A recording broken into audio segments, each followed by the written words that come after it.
Assalamualaikum warahmatullahi wabarakatuh. Selamat siang, semoga kita semua dalam keadaan sehat. Selamat datang dalam acara pengumuman panduan penyelenggaraan pembelajaran pada semester genap tahun ajaran dan tahun akademik 2020-2021 di masa pandemi COVID-19. Yang kami hormati Bapak Doni Monardo, Kepala Badan Nasional Penanggulangan Bencana selaku Ketua Pelaksana Satuan Tugas Penanganan COVID-19. Yang saya hormati Mas Nadiem Anwar Makarim, Menteri Pendidikan dan Kebudayaan. Yang kami hormati Bapak Fahrul Razi, Menteri Agama. Yang kami hormati Bapak Terawan Agus Putranto, Menteri Kesehatan selaku Wakil Ketua 6 Komite Penanganan COVID-19 dan Pemulihan Ekonomi Nasional. Yang kami hormati Bapak Muhammad Tito Karnavian, Menteri Dalam Negeri selaku Wakil Ketua 7 Komite Nasional Penanganan COVID-19 dan Pemulihan Ekonomi Nasional. Yang kami hormati Bapak Agus Sartono, Deputi Bidang Koordinasi Peningkatan Kualitas Pendidikan dan Moderasi Beragama Kementerian Koordinator Bidang Pembangunan Manusia dan Kebudayaan yang dalam hal ini mewakili Bapak Menko. Yang kami hormati para pejabat Eselon 1 dan Eselon 2, Bapak Ibu Kepala Daerah seluruh provinsi, kota, dan kabupaten, Kepala Dinas Pendidikan seluruh provinsi, kota, dan kabupaten, Kepala Kanwil dan Kantor Kementerian Agama, serta para wartawan dan hadirin yang berbahagia. Berdasarkan evaluasi implementasi kebijakan yang dilakukan bersama dengan kementerian dan lembaga serta koordinasi dan diskusi dengan berbagai pemangku kepentingan di bidang pendidikan. Walaupun pembelajaran jarak jauh sudah terlaksana dengan baik, namun terlalu lama tidak melakukan pembelajaran tatap muka, ternyata memberikan dampak negatif bagi anak didik. Mempertimbangkan hal tersebut, maka pemerintah menyusun keputusan bersama Menteri Pendidikan dan Kebudayaan, Menteri Agama, Menteri Kesehatan, dan Menteri Dalam Negeri Republik Indonesia tentang panduan penyelenggaraan pembelajaran pada semester genap tahun ajaran 2020-2021 dan tahun akademik 2020-2021 di masa pandemi COVID-19. Bapak Ibu yang saya hormati, sesaat lagi masing-masing pimpinan kementerian dan Badan Nasional Penanggulangan Bencana akan menyampaikan arahan dan penjelasan mengenai kebijakan tersebut. Untuk kesempatan pertama, kepada Bapak Agus Sartono, Deputi Bidang Koordinasi Peningkatan Kualitas Pendidikan dan Moderasi Beragama, Kementerian Koordinator Bidang Pembangunan Manusia dan Kebudayaan yang mewakili Bapak Menko PMK. Kami persilahkan untuk menyampaikan arahannya. Assalamualaikum warahmatullahi wabarakatuh. Salam sejahtera untuk kita semua. Salam, Om Swastiastu, Namo Buddhaya, salam kebajikan. Yang sama-sama kita muliakan Menteri Pendidikan dan Kebudayaan, Bapak Nadiem Makarim MBI, Menteri Dalam Negeri, Profesor Dr. Tito Karnavian, Menteri Agama, Bapak Jenderal Fahrul Razi, Menteri Kesehatan, Bapak Letnan Jenderal TNI Terawan Agus Putranto, Kepala BNPB, Bapak Letnan Jenderal TNI Doni Monardo, Sekretaris Jenderal, pejabat Eselon 1 di Kementerian dan Lembaga, para Kepala Daerah, Provinsi, Kabupaten Kota, seluruh Indonesia, Kepala Dinas Pendidikan, Provinsi, Kabupaten Kota seluruh Indonesia, Kepala Kantor Wilayah dan Kantor Agama seluruh Indonesia, dan hadirin yang saya hormati. Pertama-tama, salam hormat dan hangat dari Pak Menko. Beliau saat ini sedang melakukan kunjungan kerja di Jawa Timur, sehingga memerintahkan kepada saya untuk mewakili beliau pada kesempatan yang baik ini. Yang kedua, puji dan syukur banyak kita panjatkan kehadirat Allah Subhanahu wa taala Tuhan Yang Maha Esa atas limpahan rahmat dan hidayahnya sehingga kita bisa menghadiri acara yang sangat baik ini, pengumuman surat keputusan bersama 4 menteri tentang panduan penyelenggaraan pembelajaran tahun ajaran 2020-2021 di masa pandemi COVID. Para hadirin yang saya muliakan, selama kurang lebih 8 bulan terakhir, Indonesia telah berjuang menghadapi pandemi COVID-19. Pandemi ini tidak hanya berdampak pada bidang kesehatan, namun juga berdampak pada dunia pendidikan secara signifikan. Berdasarkan hasil survei pelaksanaan pembelajaran, terdapat 646.000 lebih satuan pendidikan dan lebih dari 68 juta peserta didik yang terdampak oleh COVID-19, sehingga harus melaksanakan pembelajaran jarak jauh. Indonesia bukan satu-satunya, karena terdapat lebih dari 188 negara yang mengalami hal serupa. Kondisi geografis, sosial, dan ekonomi yang beragam menyebabkan pembelajaran jarak jauh memiliki tantangan tersendiri bagi setiap daerah. Daerah dengan kondisi yang memadai dapat melaksanakan pembelajaran tatap muka secara virtual melalui video conference atau diskusi kelompok melalui media sosial. Namun hal ini menjadi sesuatu yang sulit dilakukan untuk daerah yang memiliki kondisi tidak memadai. Hal ini pun akhirnya disiasati oleh satuan pendidikan untuk melakukan inovasi pembelajaran jarak jauh yang dapat dijangkau oleh seluruh peserta didik, baik itu melalui TVRI, radio, serta metode guru kunjung. Pemerintah menyadari keputusan pembelajaran di rumah merupakan keputusan yang sulit, tetapi harus diambil akibat adanya pandemi COVID-19 ini. Keputusan diambil demi mengutamakan kesehatan dan keselamatan peserta didik dan tidak mengambil risiko kehilangan satu generasi. Disadari pula bahwa belajar di rumah pasti tidak optimal, karena siswa hanya memperoleh sebagian unsur kompetensi yang harus dikuasai, yaitu unsur knowledge saja. Seperti diketahui, unsur pendidikan terdiri atas knowledge, skill, attitude, dan values. Dan dari keempat aspek tersebut, penyampaian skill tidak dapat terpenuhi karena peserta didik harus melaksanakan praktikum, mengembangkan skill mereka, dan praktikum akan sulit untuk dilakukan saat mereka belajar di rumah. Hal yang sama juga berlaku untuk aspek attitude dan values, yang penting bagi pengembangan karakter peserta didik, karena mereka memerlukan media untuk berinteraksi sesama siswa dan guru. Pemerintah telah 2 kali menerbitkan surat keputusan bersama 4 menteri tentang panduan pembelajaran pada masa pandemi COVID-19. Pada tanggal 15 Juni 2020, diterbitkan SKB pertama yang memuat kebijakan bahwa pembelajaran tatap muka diprioritaskan pada wilayah zona hijau, dimulai dari jenjang pendidikan SMA sederajat, SMP sederajat, disusul dengan jenjang SD sederajat, dan terakhir PAUD. Satuan pendidikan yang berada di zona kuning, oranye, dan merah pada jenjang tersebut dilarang melakukan kegiatan pembelajaran tatap muka dan tetap melanjutkan belajar di rumah. Izin dimulainya pembelajaran tatap muka pada satuan pendidikan didasarkan pada rekomendasi dari pemerintah daerah, Kanwil Kemenak Provinsi, dan atau Kantor Kemenak Kabupaten Kota. Selanjutnya, pada tanggal 7 Agustus 2020, pemerintah menerbitkan relaksasi SKB 4 Menteri yang memuat pokok-pokok kebijakan berupa perluasan izin pembelajaran tatap muka pada zona kuning dan untuk zona daerah kepulauan. Izin pembelajaran tatap muka juga diberikan kepada SMK untuk kegiatan praktek. Selain itu, pembukaan sekolah dapat berlaku untuk semua jenjang secara bersamaan. Sedangkan pembukaan sekolah berasrama dapat dilakukan secara bertahap. Perlu digarisbawahi, kebijakan penentuan zona mengacu pada pemetaan risiko daerah yang dilakukan oleh Satuan Tugas Penanganan COVID-19 Nasional pada tingkat kabupaten kota. Para pemangku kepentingan yang saya hormati, pemerintah terus memantau pelaksanaan pembelajaran selama masa pandemi ini untuk menjamin agar mutu pendidikan tetap terjaga. Hasil survei yang dilakukan pada Oktober 2020 terhadap 532.000 satuan pendidikan pada jenjang pendidikan dasar hingga pendidikan menengah, ternyata hanya 226.000 atau 42,5% yang memberi respon positif.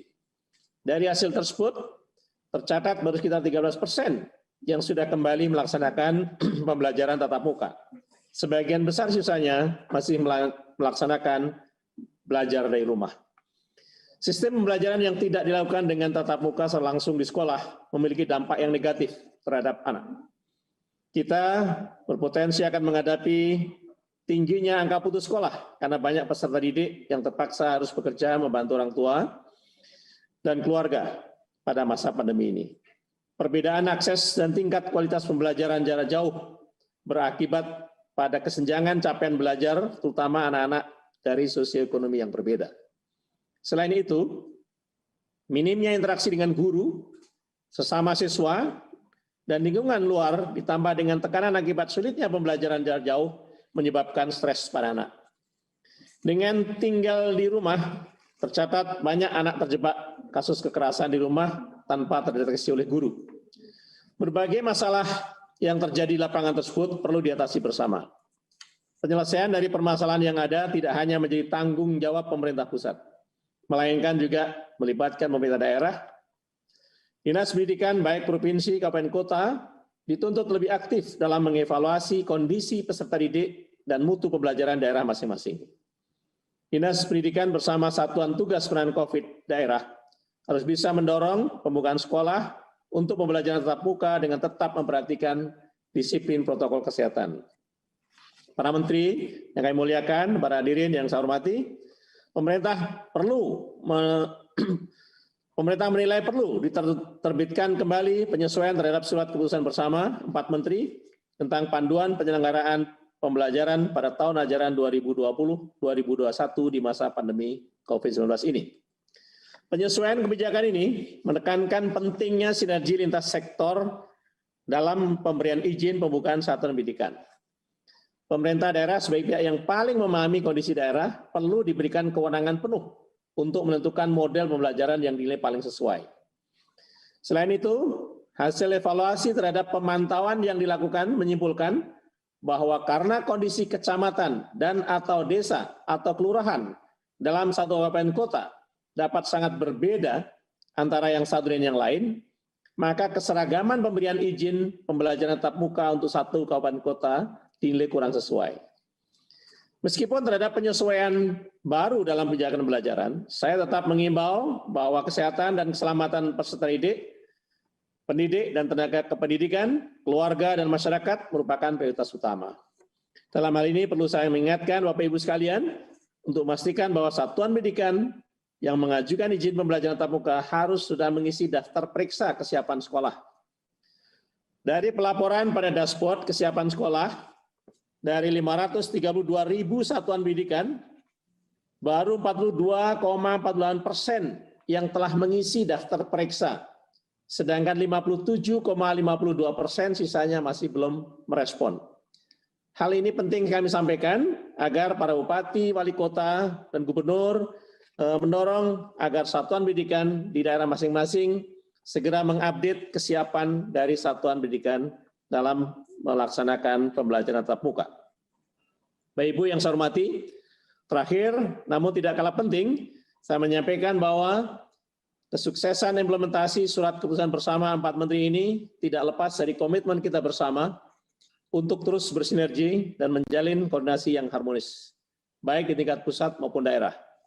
Saya sangat mengharapkan dukungan dari pemerintah daerah untuk pelaksanaan SKP 4 menteri ini dengan turut memberikan sosialisasi kepada satuan pendidikan di wilayah masing-masing. Demikian beberapa hal yang dapat disampaikan terkait pengumuman keputusan bersama 4 menteri tentang panduan penyelenggaraan pembelajaran di masa pandemi COVID-19. Akhirnya saya berharap setelah kegiatan ini pemerintah daerah dan seluruh satuan pendidikan dapat menerapkan SKP 4 menteri dengan baik sehingga apa yang menjadi tujuan dari kebijakan ini dapat terwujud, yaitu memenuhi hak layanan pendidikan yang layak bagi seluruh anak Indonesia. Demikian yang dapat kami sampaikan. Assalamualaikum warahmatullahi wabarakatuh. Salam sejahtera bagi kita semua. Salam, Om Swastiastu, Namo Buddhaya, salam kebajikan. Menteri Koordinator Bidang Pembangunan Manusia dan Kebudayaan, Profesor Dr. Muhadjir Effendi, MAP. Terima kasih Bapak Deputi atas arahannya. Bapak-bapak dan ibu-ibu yang saya hormati, Selanjutnya, Bapak Menteri Pendidikan dan Kebudayaan akan menyampaikan penjelasan mengenai panduan penyelenggaraan pembelajaran pada semester genap tahun ajaran dan tahun akademik 2020-2021 di masa pandemi COVID-19. Kepada Mas Menteri, kami persilahkan.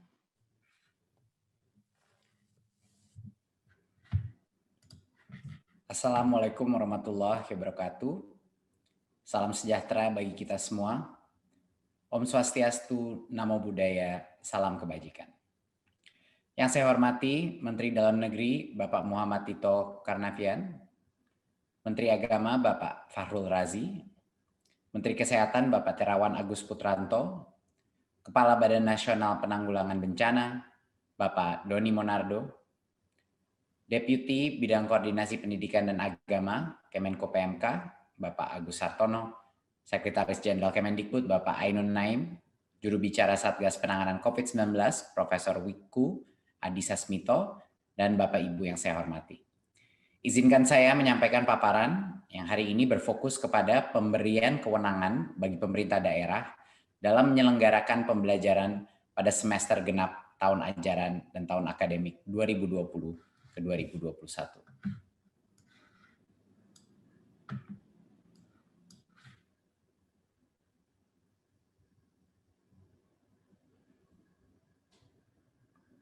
Mohon izin paparannya bisa ditunjukkan.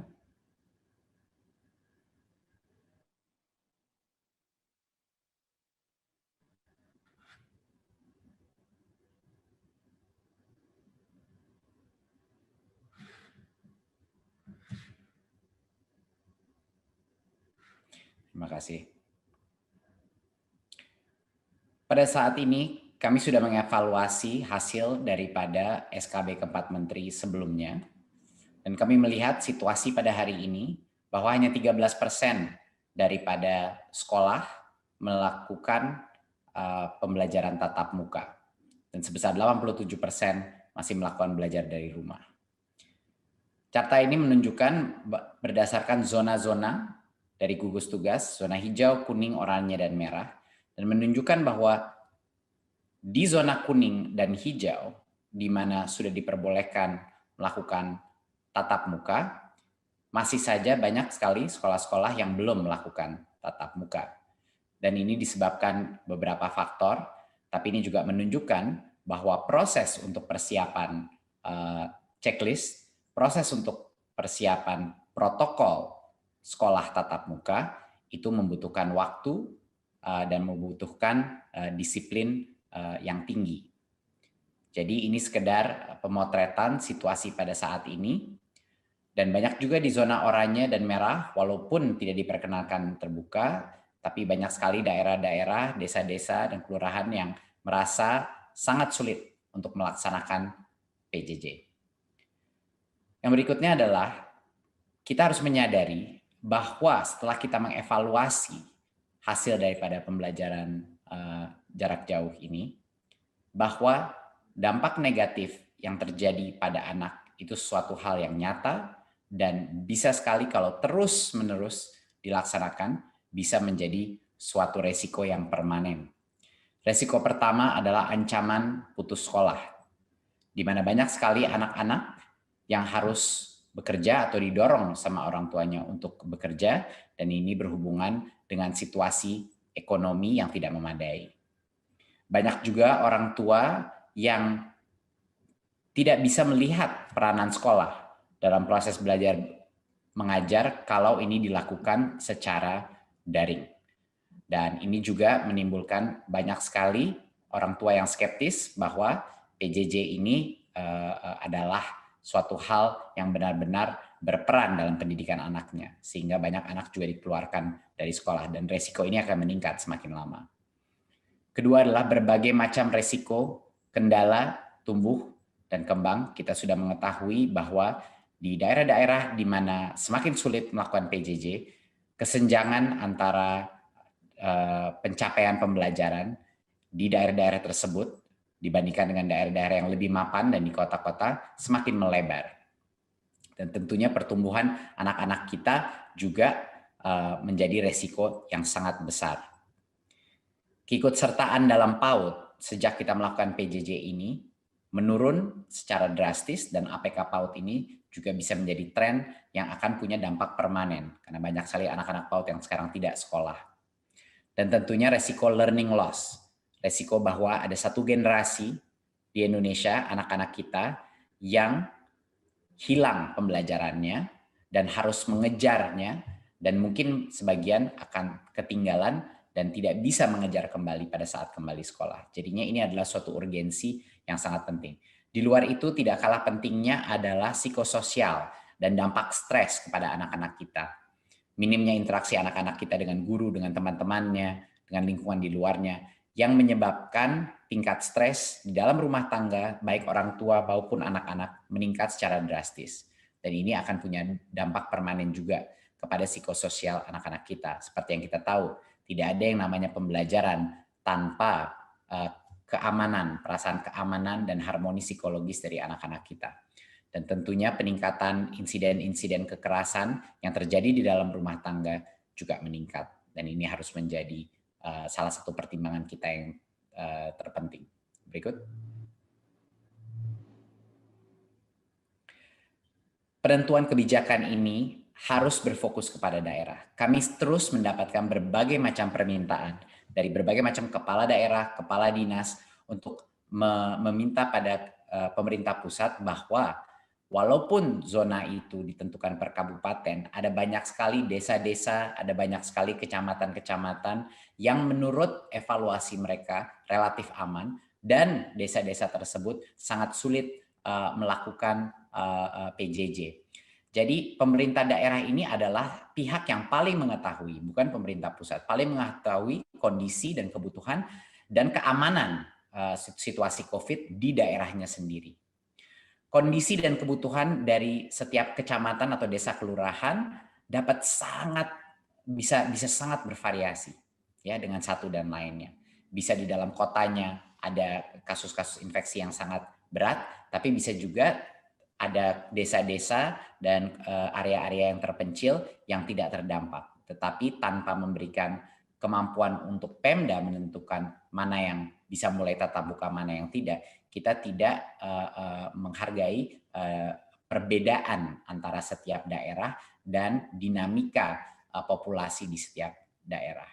Jadi pengambilan kebijakan di sektor pendidikan ini dengan pertimbangan yang holistik dan selaras dengan pengambilan kebijakan pada sektor lain, agar sistem pendidikan kita juga konsisten dengan sektor-sektor lain, dan kebijakan kita mengenai penanganan COVID di sektor-sektor lain itu selaras dan tidak berbeda total.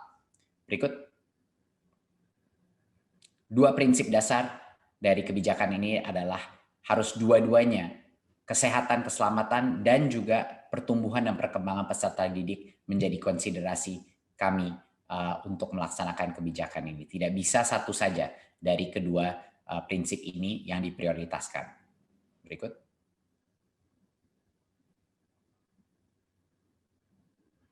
Ya. Berarti pemerintah pada hari ini melakukan penyesuaian kebijakan untuk memberikan kewenangan kepada pemerintah daerah, Kanwil atau kantor Kemenak untuk menentukan pemberian izin pembelajaran tatap muka di sekolah-sekolah di bawah kewenangannya. Pemberian izin ini bisa saja secara serentak ataupun bertahap, tergantung kepada kesiapan masing-masing daerah sesuai dengan diskresi kepala daerahnya, berdasarkan evaluasi kepala daerahnya mengenai mana yang siap, mana yang tidak, dan tentunya kesiapan sekolah masing-masing dalam menentukan, dalam memenuhi semua checklist untuk melakukan tatap muka dan juga melaksanakan protokol kesehatan yang sangat ketat. Kebijakan ini berlaku mulai semester genap tahun ajaran 2020-2021. Jadinya bulan Januari 2021. Jadi daerah dan sekolah diharapkan dari sekarang sampai sekarang, kalau siap untuk melakukan tatap muka, kalau ingin melakukan tatap muka, harus segera meningkatkan kesiapannya untuk melaksanakan ini dari sekarang sampai akhir tahun. Berikut. Apa prosesnya? Ya, mulai Januari 2021 ada 3 pihak yang akan menentukan apakah sekolah itu boleh dibuka apa tidak. Yang pertama adalah Pemda-nya sendiri. Ya, Pemda atau dalam situasi yang lain Kanwil atau kantor Kemenak. Ya. Yang kedua adalah kepala sekolah harus menyetujui. Dan yang ketiga adalah perwakilan orang tua, yaitu melalui komite sekolah. Jadi kalau tiga pihak ini tidak mengizinkan sekolah itu buka, sekolah itu tidak diperkenankan untuk dibuka. Tetapi kalau tiga pihak itu telah setuju, berarti sekolah itu boleh melaksanakan tatap muka. Ya, jadi harus ada persetujuan orang tua melalui komite orang tua, persetujuan kepala sekolah, dan tentunya kepala daerah. Kalaupun sekolahnya dibuka, ini harus saya tekankan sekali lagi bahwa orang tua masih bisa tidak memperkenankan anaknya untuk datang ke sekolah untuk melakukan tatap muka. Ya, jadi hak terakhir dari siswa individu walaupun sekolahnya sudah mulai tatap muka masih ada di orang tua. Ya. Dan sekali lagi harus saya tekankan, pembelajaran tatap muka ini diperbolehkan, tidak diwajibkan. Diperbolehkan. Dan keputusan itu ada di Pemda, kepala sekolah, dan orang tua, yaitu komite sekolah. Perbedaan besar ini dari SKB sebelumnya adalah peta zonasi resiko dari Satgas COVID tidak lagi menentukan pemberian izin pembelajaran tatap muka, tapi Pemda yang akan menentukan sehingga mereka bisa memilah daerah-daerah dengan cara yang lebih granular, lebih mendetail. Berikut. Ini adalah salah satu contoh untuk mengilustrasi bahwa bagi kepala daerah, mereka bisa melakukan pembukaan itu secara serentak atau secara bertahap. Jadi di kecamatan tertentu mungkin akan dibuka yang tahap pertama, tahap kedua, tapi ini adalah kewenangan daripada pemerintah daerah. Ya, tidak harus semuanya serentak, tidak harus bertahap kalau mau, ini adalah keputusan dari Pemda. Jadi fleksibilitas ini diberikan berdasarkan evaluasi Pemda terhadap tingkat keamanan kesehatan COVID di daerah-daerahnya masing-masing. Berikut. Ini sangat penting untuk Bapak-Bapak Kepala Dinas, Bapak Kepala Daerah, faktor yang perlu menjadi pertimbangan Pemda dalam pemberian izin. Yang jelas adalah tingkat risiko penyebaran COVID. Kedua, kesiapan fasilitas pelayanan kesehatan. Ketiga, kesiapan satuan pendidikannya pun, yang ada checklist tadi yang saya bilang. Dan akses terhadap sumber belajar atau kemudahan belajar dari rumah. Banyak sekali teman-teman kita, daerah-daerah, desa-desa kita yang sangat sulit melakukan PJJ, jadi mohon itu menjadi konsiderasi juga. Dan tentunya kondisi psikososial peserta didik, dan kebutuhan layanan pendidikan bagi anak dan orang tua walinya yang bekerja di luar rumah, yang harus bekerja di luar rumah dan tidak bisa mungkin menjaga dan membimbing anaknya. Ketersediaan transportasi, tempat tinggal warga satuan, dan mobilitas antara kabupaten, kota, kecamatan, dan tentunya kondisi geografis setiap daerah. Ini harus menjadi pertimbangan yang holistik, dan Pemda harus mengambil keputusan itu berdasarkan semua faktor-faktor ini, di mana yang mau tetap tatap muka, di mana mau yang dilanjutkan belajar dari rumah. Berikut. Ya, checklist yang saya sebut sebelum ini, ya, pembelajaran tatap muka di semua sekolah hanya diperbolehkan pada saat kita sudah memenuhi checklist ini, memenuhi daftar periksa ini. Checklist itu ada 6, sama seperti SKB yang sebelumnya. Yang satu adalah sanitasi dan kebersihan, yaitu toilet, sarana cuci tangan, dan disinfektan. 2 adalah akses kepada fasilitas pelayanan kesehatan. Ketiga adalah kesiapan menerapkan wajib masker.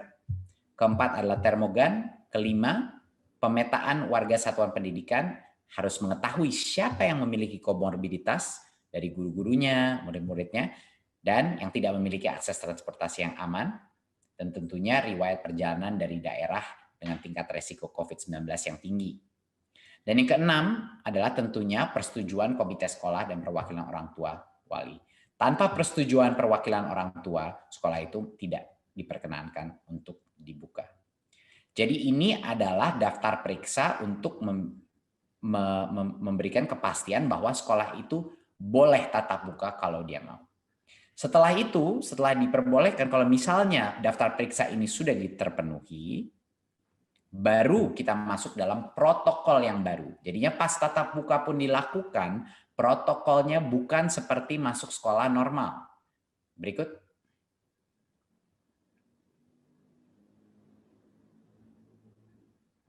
Ya, ini adalah salah satu poin yang terpenting dan banyak sekali juga masih ada mispersepsi bahwa kalau kita melakukan pelajaran tatap muka, bahwa itu seperti sekolah biasa. Ini tidak benar dan mohon juga dibantu disosialisasikan di masing-masing daerah bahwa kalaupun sekolah itu sudah memenuhi semua kriteria dan checklist untuk melaksanakan pembelajaran tatap muka, protokol kesehatan yang ketat harus masih dilaksanakan. Ya, yang pertama ini adalah standar. Yang pertama yang terpenting adalah kapasitas maksimal itu sekitar 50% dari rata-rata. Jadinya mau tidak mau semua sekolah harus melakukan rotasi atau shifting. Ya, tidak boleh kapasitas full.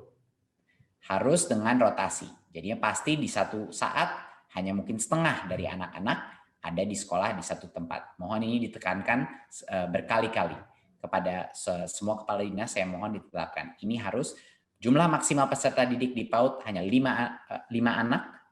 Biasanya kan 15, sekarang 5. Jumlah peserta didik di pendidikan dasar menengah 18 anak maksimal per kelas, yang biasanya 36, dan untuk SLB maksimal 5 anak. Jadi sistem bergiliran atau shifting ini harus dilakukan. Dan karena itu, hanya dengan jalan itu kita bisa menjaga jarak sampai dengan minimal 1,5 meter. Social distancing 1,5 meter di dalam kelas. Ya. Dan tentunya perilaku wajibnya harus pakai masker, tidak ada negosiasi di sini, semua anak, guru, semua tenaga pendidik harus memakai masker, cuci tangan sabun, menjaga jarak, dan menerapkan etika batuk dan bersin. Lalu berikut. Ya, kita pastikan bahwa kondisi medis warga satuan pendidikan yang punya komorbiditas tidak boleh melakukan tatap muka, tidak boleh datang ke sekolah kalau mereka punya komorbiditas karena resiko mereka kalau kena COVID jauh lebih tinggi. Ya. Dan ini satu lagi poin yang sangat penting, tidak diperkenankan kegiatan-kegiatan yang berkerumun. Artinya kantin tidak diperbolehkan beroperasi. Kegiatan olahraga dan ekstrakurikuler tidak diperbolehkan untuk dilakukan. Anak-anak hanya boleh masuk, belajar, lalu pulang. Ini juga harus ditekankan. Dan selain pembelajaran, tidak ada lagi kegiatan selain KBM. Ya, contoh-contoh yang tidak boleh. Orang tua tidak boleh menunggu siswa di sekolah, istirahat di luar kelas, pertemuan orang tua dan murid itu tidak diperbolehkan. Jadi maksud pesan yang terpenting di sini adalah artinya pembelajaran tatap muka bukan kembali ke sekolah seperti normal. Ini sangat di luar yang normal karena kapasitasnya hanya setengah yang diperbolehkan tanpa aktivitas berkerumun apapun lainnya. Dan ini makanya monitoring daripada dinas, daripada Pemda, daripada gugus tugas daerah ini luar biasa pentingnya untuk memastikan protokol ini terjaga. Berikut. Ya.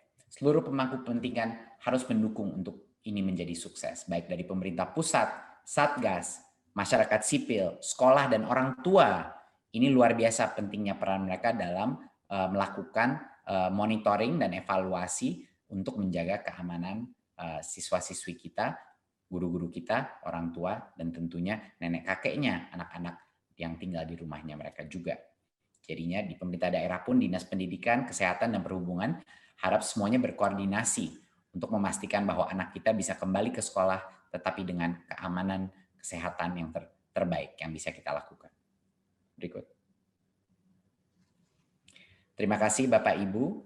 Jadi sekian adalah presentasi saya. Semoga memberi kejelasan, semoga juga memberi harapan bagi banyak sekali anak-anak kita yang sangat sulit melaksanakan PJJ. Berdasarkan data kita yang sebelumnya, pada saat kita melakukan relaksasi seperti ini, bahkan masih akan makan waktu berbulan-bulan karena pemenuhan checklistnya, dan juga perizinannya itu akan ada proses dan ada jeda waktu. Tapi kalau kita tidak memulai sekarang, memasuki dan berlatih melakukan new normal ini, saya rasa loss of learning dan resiko psikososial kepada satu generasi anak-anak kita di Indonesia bisa menjadi permanen. Dan itu suatu resiko yang kita harus tangani segera. Terima kasih. Wassalamualaikum warahmatullahi wabarakatuh. Terima kasih Mas Menteri atas arahan dan paparannya yang sangat lengkap. Bapak Ibu yang saya hormati, untuk sesi berikutnya kami mengundang Bapak Menteri Dalam Negeri selaku Wakil Ketua 7 Komite Penanganan COVID-19 dan Pemulihan Ekonomi Nasional untuk menyampaikan arahan dan paparannya. Pada Bapak Tito Karnavian kami persilakan. Assalamualaikum warahmatullahi wabarakatuh. Selamat siang, salam sejahtera untuk kita semua. Om Swastiastu, Namo Buddhaya, salam kebajikan. Yang saya hormati Bapak Menteri Agama, senior saya Bapak Jenderal Faurozi. Kemudian yang saya hormati Bapak Menteri Kesehatan, Pak Dr. Terawan.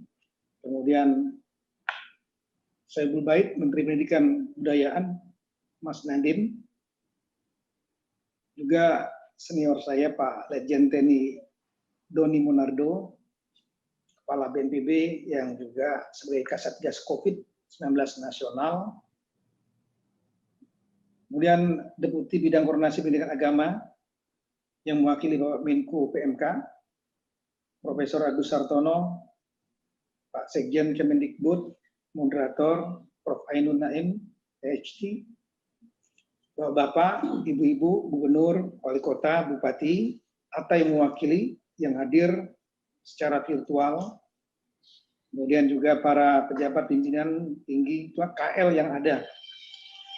Bapak-bapak Ibu sekalian, pertama-tama kita mengucapkan puji syukur kehadirat Tuhan Yang Maha Kuasa Allah Subhanahu wa Ta'ala sehingga kegiatan ini dapat dilaksanakan, dan kami dari Kemendagri menganggapnya adalah kegiatan yang sangat penting karena ini ada suatu keputusan bersama 4 kementerian yang bersepakat untuk membuat kebijakan baru dalam rangka proses pembelajaran di dunia pendidikan.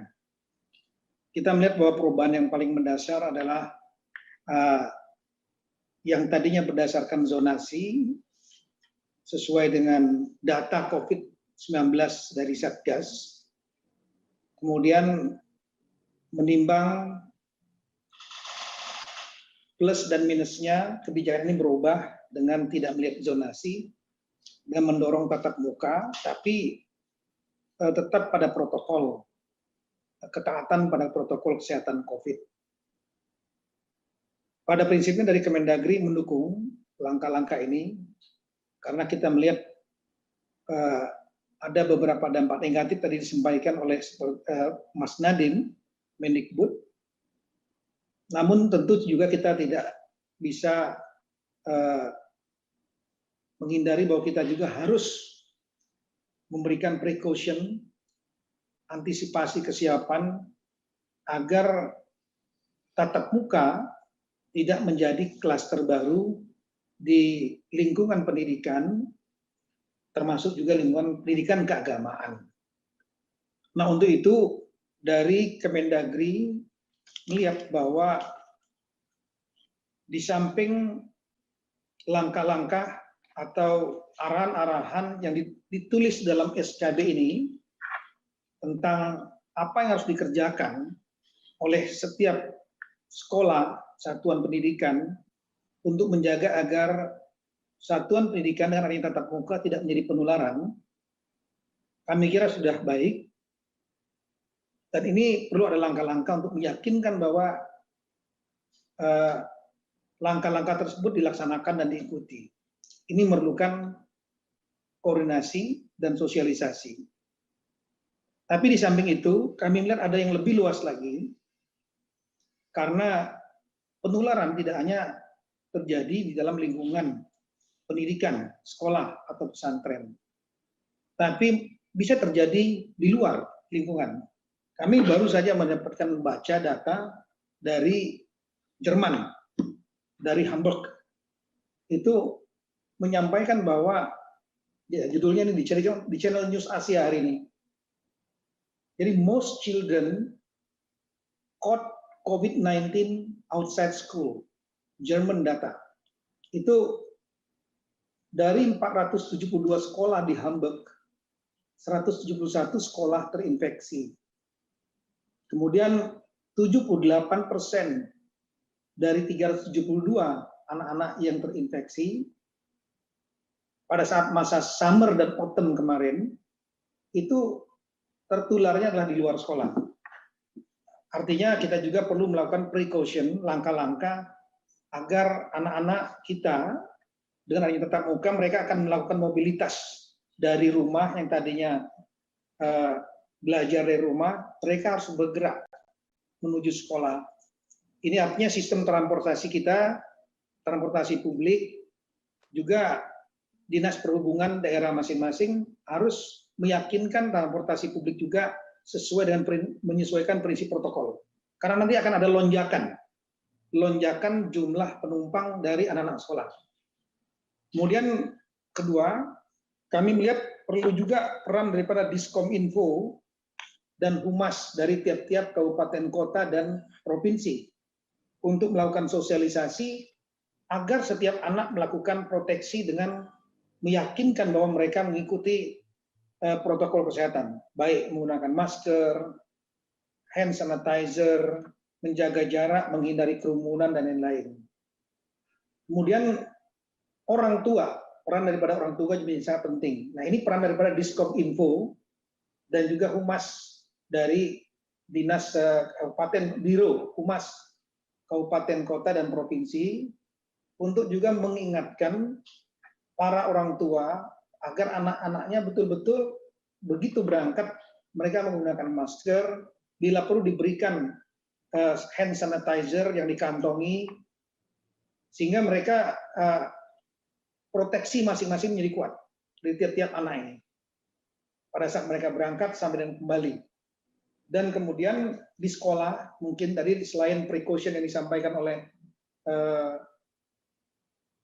protokol yang disampaikan oleh Mas Nadiem tadi, kami lihat perlu juga upaya untuk menghindari kerumunan, kegiatan kerumunan dalam bentuk yang lain, terutama ekstrakurikuler. Misalnya kegiatan olahraga, kegiatan kesenian, kegiatan upacara-upacara, yang semua jangan sampai terjadi kerumunan yang tidak bisa menjaga jarak. Jangan sampai nanti karena sudah sekian bulan, euforia, kemudian lepas kendali, pengawasan kurang, sekolah-sekolah kemudian melakukan ada kegiatan ekstrakurikuler yang terjadi pengumpulan kerumunan anak-anak sehingga akhirnya terjadi penularan. Kemudian juga kami melihat perlu ada satuan SKPD yang lain di daerah yang perlu untuk juga ikut berkontribusi, yaitu Dinas Kesehatan. Dinas Kesehatan di samping bersama Satgas COVID di tiap-tiap daerah, selain juga membantu bahu-membahu dengan Humas dan Diskominfo daerah masing-masing, melakukan sosialisasi protokol kesehatan kepada orang tua, anak, dan juga kepada sekolah. Di samping itu juga Dinas Kesehatan juga dapat melakukan kegiatan testing, mungkin testing secara random di satuan pendidikan termasuk pesantren dengan biaya dari pemerintah daerah, dan bila perlu dilakukan juga secara reguler, mungkin bulanan. Dan yang berikutnya lagi adalah meningkatkan kapasitas kesehatan, terutama fasilitas karantina di tiap-tiap daerah. Kalau ternyata terjadi klaster baru, maka secepatnya untuk dilakukan karantina. Artinya tiap daerah Dinas Kesehatan harus menyiapkan tempat-tempat karantina. Ini dan juga meningkatkan kapasitas untuk treatment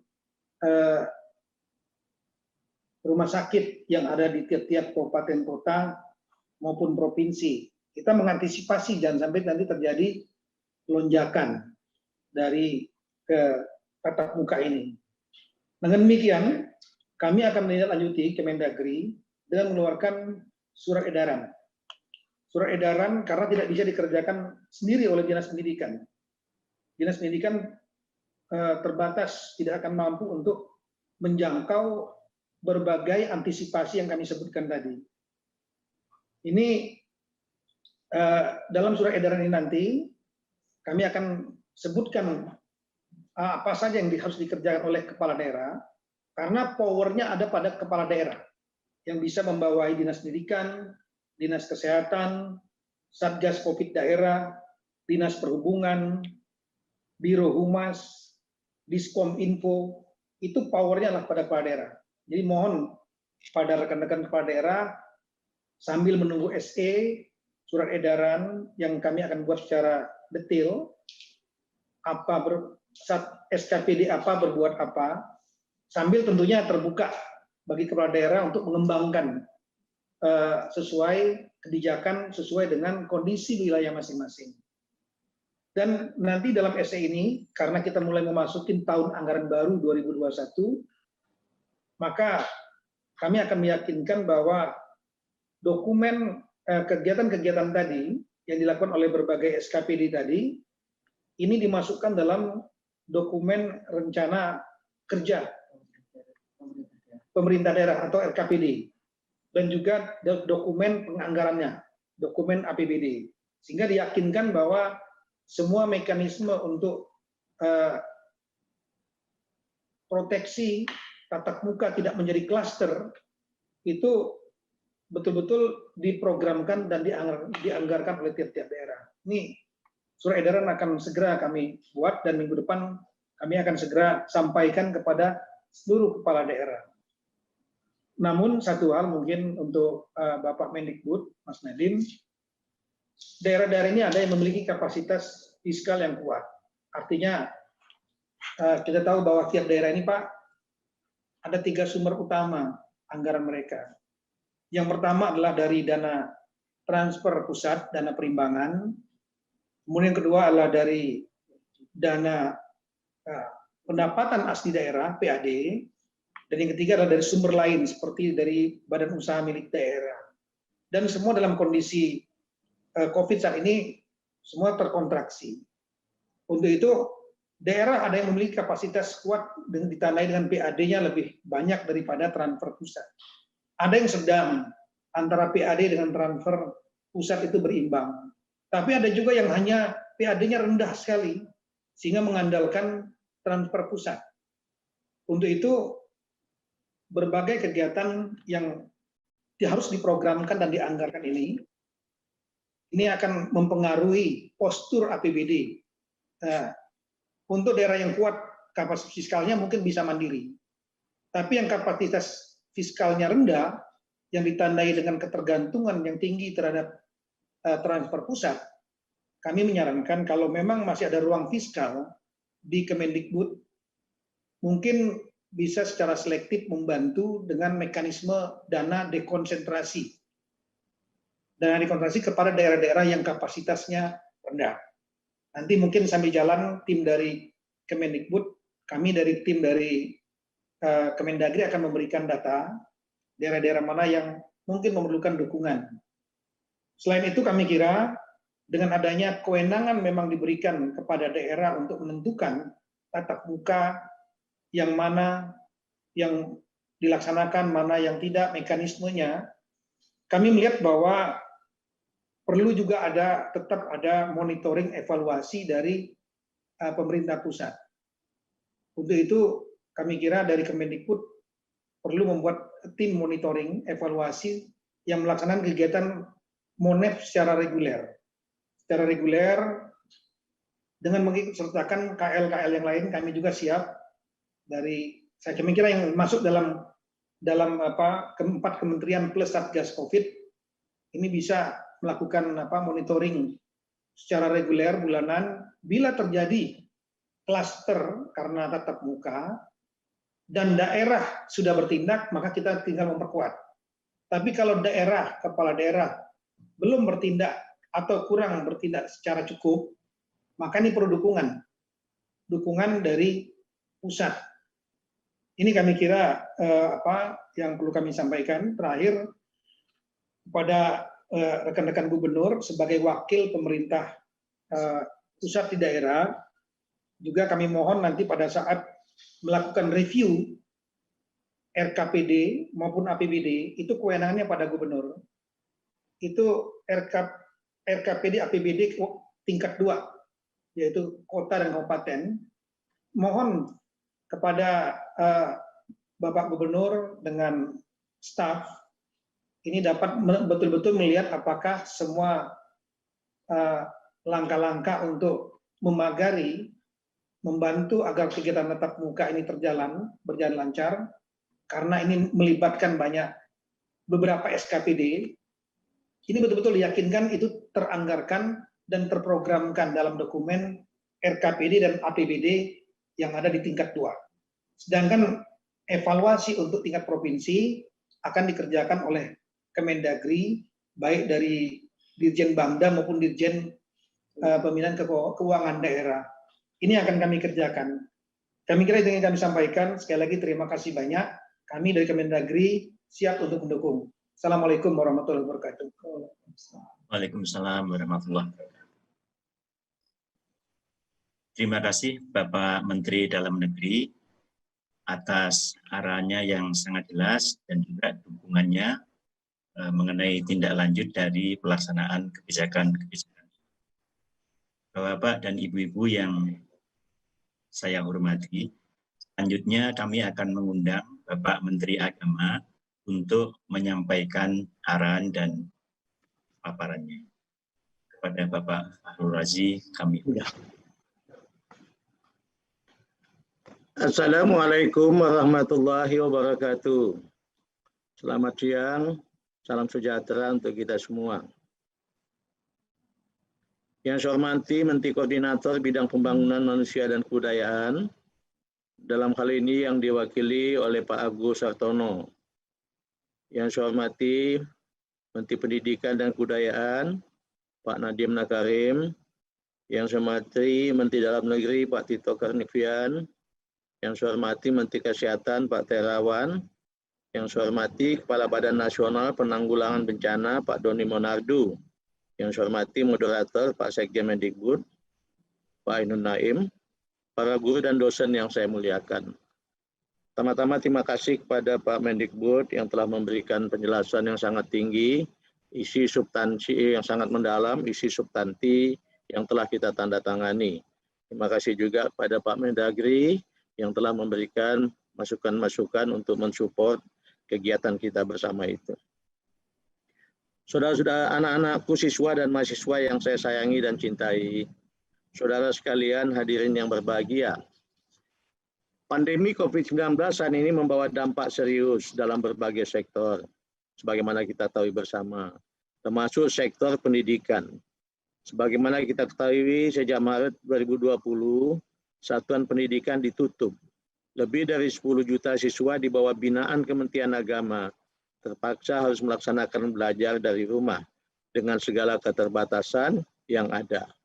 Lebih dari 10 juta siswa di bawah binaan Kementerian Agama yang terdampak akibat COVID-19 itu pada dasarnya tidak bisa menerima pelajaran sebagaimana kita harapkan bersama. Saya kira sama dengan yang tadi testimoni yang disampaikan oleh salah satu adik-adik kita tadi. Kesehatan menjadi hal yang sangat penting pada saat ini.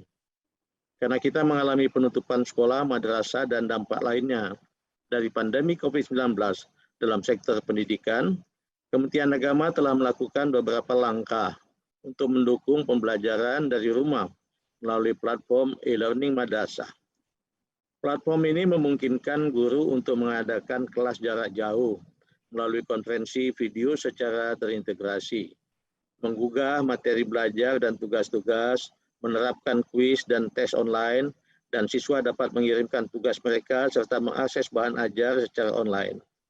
Kami juga telah bermitra dengan operator telekomunikasi untuk memberikan subsidi bagi para guru dan siswa agar mereka dapat mengakses internet menggunakan ponsel mereka untuk pembelajaran jarak jauh dan memberikan pelatihan serta dukungan lain untuk guru yang menggunakan platform pembelajaran online. Hal ini termasuk menyediakan panduan kurikulum darurat bagi para guru agar mereka dapat terus mengajar dengan platform online secara efektif selama keadaan seperti pandemi ini. Kementerian Agama juga mengambil kebijakan fleksibilitas, penggunaan dana BOS untuk mendukung efektivitas dan keberhasilan belajar dari rumah. Meskipun demikian, kita semua akui ternyata untuk saat ini opsi pembelajaran tatap muka di kelas masih menjadi pilihan yang paling efektif. Hal ini dikarenakan masih terjadi ketimpangan dalam hal kesiapan infrastruktur dan jaringan IT, kesiapan silabus dan kurikulum darurat, dan juga kesiapan dan budaya serta literasi digital guru dalam menjalankan pembelajaran jarak jauh di masa pandemi ini. Terlepas dari persoalan pandemi sebenarnya, saya kira transformasi digital dalam pembelajaran merupakan sebuah keniscayaan, baik masih ada pandemi COVID-19 atau tidak. Saya betul-betul berharap permasalahan-permasalahan yang ada tadi harus menjadi titik tolak untuk pembuatan peta jalan, mengembangkan digitalisasi pendidikan yang sistematik dan terukur. Saya juga berharap pandemi ini akan mengajarkan banyak hal, termasuk bagaimana kita mengelola tantangan disrupsi belanja anggaran pendidikan tahun ini dan tahun-tahun mendatang. Saya akan memberikan perhatian soal ini, agar belanja anggaran pendidikan di Kementerian Agama, khususnya mulai harus diprioritaskan untuk mengatasi hambatan-hambatan pembelajaran. Kita jadikan pandemi COVID-19 ini sebagai titik tolak disrupsi dan inovasi kebijakan pendidikan yang ramah anak. Kita harus bisa memastikan anggaran pendidikan yang kita kelola betul-betul dapat mempunyai dampak langsung terhadap efektivitas pembelajaran anak-anak kita. Saya merasakan betul kesedihan dan kerinduan yang amat dalam yang dialami oleh siswa, mahasiswa, guru, dan dosen untuk bisa kembali ke madrasah, sekolah, dan kampus. Saya tidak dapat memungkiri adanya kebutuhan pembelajaran tatap muka, terutama dari peserta didik yang mengalami kendala dalam melaksanakan belajar dari rumah. Oleh karena itu, pada kesempatan ini saya menyambut sangat baik pengumuman SKB 4 Menteri ini. Yang tadi substansinya telah disampaikan lebih secara teknis secara mendalam oleh Bapak Mendikbud. Kementerian Agama menyetujui dan mendukung pengumuman ini sepenuhnya. Kita berdoa dan berharap semoga pandemi ini bisa segera berlalu dan anak-anak dapat kembali ke kelas. Anak-anak bisa belajar lagi di kelas. Anak-anak bisa bermain bersama di lapangan bersama teman-temannya dalam suasana riang gembira dan sehat. Akhirnya mari kita laksanakan kebijakan penyesuaian pembelajaran di masa pandemi COVID-19 ini dengan menempatkan aspek kesehatan, keselamatan, dan keamanan siswa sebagai aspek prioritas yang perlu diperhatikan dan dijunjung tinggi. Sebagaimana disampaikan oleh Bapak Mendikbud tadi, pembelajaran kelas dimulai, tapi bukan berarti keadaan sudah normal dan bisa melakukan kegiatan-kegiatan bermain atau berkerumun seperti pada waktu sebelum pandemi. Pandemi masih berlangsung, oleh sebab itu protokol kesehatan harus tetap kita terapkan dengan sebaik-baiknya. Demikian beberapa hal yang dapat saya sampaikan pada kesempatan yang sangat penting ini. Dengan senantiasa memohon ridho dari Allah Subhanahu wa Ta'ala, Tuhan yang Maha Esa, semoga rumusan kebijakan yang kita hasilkan pada kesempatan ini dapat bermanfaat dan menjadi solusi atas kebutuhan akan keberlangsungan hak belajar bagi anak-anak kita demi masa depan mereka semua. Terima kasih. Wassalamualaikum warahmatullahi wabarakatuh. Waalaikumsalam. Terima kasih Bapak Menteri Agama atas saran dan dukungannya terhadap kebijakan mengenai pembelajaran ini. Selanjutnya kami akan mengundang Bapak Kepala BNPB untuk menyampaikan arahan dan penjelasan mengenai penyelarasan penentuan kebijakan pada sektor pendidikan di tingkat daerah dengan sektor lainnya. Kepada Bapak Doni Monardo kami. Terima kasih Bapak Moderator. Assalamualaikum warahmatullahi wabarakatuh. Selamat sore, salam sejahtera untuk kita semuanya. Salam, Om Swastiastu, Namo Buddhaya, salam kebajikan. Yang sama-sama kita hormati Bapak Menko PMK yang dalam hal ini diwakili oleh Deputi Bidang Koordinasi Pendidikan dan Agama, Bapak Profesor Agus Sartono. Yang kita hormati dan kita banggakan, Bapak Menteri Pendidikan dan Kebudayaan, Bapak Nadiem Anwar Makarim. Yang saya hormati Bapak Menteri Agama, Bapak Fahrul Razi, dan juga Bapak Menteri Dalam Negeri, Bapak Tito Karnavian. Yang saya hormati Bapak Sekjen Kemendikbud, para gubernur dan bupati wali kota yang berkenan hadir pada acara webinar kali ini, dan seluruh peserta sekalian yang kami hormati. Sudah sangat banyak sekali penjelasan dari para menteri dan juga disampaikan oleh Pak Agus Sartono mewakili Bapak Menko PMK. Pada prinsipnya Satgas Penanganan COVID-19 sangat mendukung kebijakan dan keputusan bersama 4 menteri dalam membuat ketentuan baru sistem belajar dalam masa pandemi ini. Memang harus kita akui tidak mudah untuk mendapatkan sebuah program yang ideal dalam kegiatan belajar mengajar. Di banyak tempat masih terdapat daerah-daerah yang sulit sekali sinyal untuk menyelenggarakan kegiatan belajar online. Sehingga keputusan untuk melakukan perubahan terhadap kebijakan sebelumnya sangat kami dukung.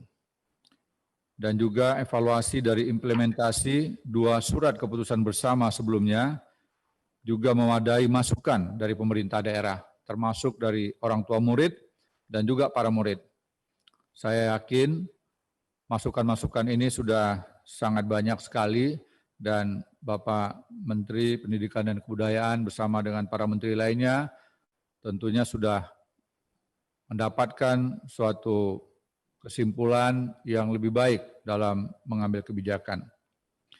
Oleh karenanya, ke depan pemerintah daerah sebagai pihak yang paling memahami kondisi daerahnya perlu mengambil peran lebih dan kewenangan penuh untuk menentukan model pembelajaran yang dinilai paling sesuai dan selaras dengan kebijakan sektor lainnya. Jadi kita ketahui selama ini kebijakan untuk menentukan dimulainya sekolah tatap muka itu berdasarkan peta zonasi yang diterbitkan oleh Satgas Covid setiap minggunya. Namun, dari data yang tadi disampaikan oleh Bapak Mendikbud, masih adanya daerah dengan zonasi hijau dan juga kuning yang belum sepenuhnya menyelenggarakan sekolah tatap muka, walaupun sudah diizinkan. Dan persentasenya juga relatif cukup besar. Sedangkan daerah dengan zonasi risiko tinggi, yaitu zona merah, dan risiko sedang, zona orange, ada juga yang menyelenggarakan sekolah tatap muka, walaupun persentasenya kecil, walaupun belum ada izin. Oleh karenanya, kebijakan untuk menyerahkan kegiatan pembelajaran tatap muka kepada pemerintah daerah, menurut saya adalah salah satu langkah yang sangat bijaksana. Situasi yang ada di daerah memang harus kita akui adalah lebih dipahami dan lebih dimengerti oleh para pimpinan di daerah. Pembelajaran tatap muka tidak harus serentak se-kabupaten kota, tapi bisa bertahap di tingkat kecamatan, kelurahan, desa, dengan tetap menekankan pada penekanan laju penyebaran virus COVID dengan menerapkan protokol kesehatan yang sangat ketat sebagaimana tadi yang telah disampaikan oleh Bapak Mendikbud. Namun karena ancaman penyebaran COVID ini masih terjadi, diharapkan pemerintah daerah untuk mempertimbangkannya secara matang sebelum memberikan izin pembelajaran tatap muka dan memperhatikan mekanisme pemberian izin dan daftar periksa yang telah ditentukan pemerintah pusat melalui SKB ini. Kami juga mengharapkan sebelum kegiatan ini dimulai, semua pihak harus bisa memahami betul SOP yang telah dibuat oleh Mendikbud. Baik itu para pejabat di tingkat provinsi, kabupaten kota, para kepala dinas, dan juga orang tua harus mendapatkan informasi yang utuh. Termasuk juga menurut saya perlu dilakukannya simulasi-simulasi sebelum kegiatan ini dimulai. Termasuk juga besar harapan saya, seluruh kepala daerah bisa menyelenggarakan penataran. Kita masih punya waktu kurang lebih 1 bulan lebih, dan diharapkan penataran ini untuk bisa menjadi bagian dari simulasi agar semua aturan yang ada itu diketahui untuk dilakukan dan dilaksanakan dengan sebaik-baiknya. Mudah-mudahan kerjasama para menteri dan juga pemerintah daerah di tingkat provinsi, kabupaten, kota, serta pejabat terkait didukung oleh orang tua dan pemerhati pendidikan, kiranya program ini bisa berjalan lebih baik. Manakala terdapat perkembangan yang menjurus kepada risiko keamanan, terutama menyangkut masalah kesehatan, keamanan dan keselamatan para murid dan juga guru, mohon tersebut bisa dilakukan pemberhentian sementara sampai dengan situasi menjadi lebih baik lagi. Semoga Tuhan Yang Maha Kuasa, Allah Subhanahu wa taala melindungi kita semua. Wabillahi taufiq wal hidayah. Wassalamualaikum warahmatullahi wabarakatuh. Salam, Om Santi, Santi, Santi Om. Namo Buddhaya. Salam kebajikan. Waalaikumsalam. Terima kasih Bapak Kepala BNPB atas arahan dan dukungannya.